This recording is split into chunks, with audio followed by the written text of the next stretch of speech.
এখন টিবন অথবা বড় কোনো সলিড বিফ পিস ছাড়াই ঘরে থাকা মাংসের ছোট ছোট পিস দিয়ে স্টেক উইথ ম্যাশ পটেটো বানিয়ে ফেলুন মাত্র 25 মিনিটে, যা খেতে খুবই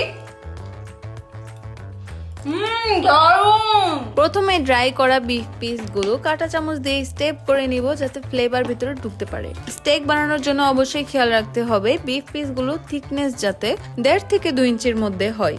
এখন এক এক করে সবগুলো পিসে গোলমরিচ, লবণ, অরিগেনো এবং সামান্য পরিমাণ টেস্টিং সল্ট দিয়ে ভালোভাবে এপিট ওপিট রাব করে 10 মিনিট রেস্টে রেখে এ ফাঁকে ম্যাশ পটেটো বানানোর জন্য 5টি সিদ্ধ আলু ম্যাশ করে একটি প্যানে মিডিয়াম হিটে 1 চামচ বাটার মেল্ট করে এর মধ্যে আলু দিয়ে পরিমাণ মতো লবণ, 1 চামচ গোলমরিচ, দুধ, 4 কিউব মোজরেলা চিজ এবং সামান্য পরিমাণ টেস্টিং সল্ট দিয়ে ততক্ষণ পর্যন্ত নাড়বো যতক্ষণ পর্যন্ত না এমন ড্রাই হয়ে যায়। দেন একটি প্যানে 2 চামচ অয়েল দিয়ে হাই হিটে এক এক করে সব বিফ পিসগুলো দিয়ে দিব। খেয়াল রাখতে হবে যেহেতু প্যানটি হাই হিটে বসানো, এর মধ্যে ডিরেক্ট বাটার দিলে তা পুড়ে যেতে পারে, তাই আগে অবশ্যই অল্প পরিমাণ অয়েল ইউজ করে নিব। তারপর এর মধ্যে ফ্লেভারের জন্য 7 থেকে 8 পিস গার্লিক অ্যাড করে নিব। দেন 2 থেকে 3 চামচ বাটার বিফ পিসগুলোর উপর দিয়ে দিব এবং বিফ পিসগুলোর প্রত্যেক সাইডগুলো এভাবে 2 থেকে 3 মিনিট ভেজে নিব।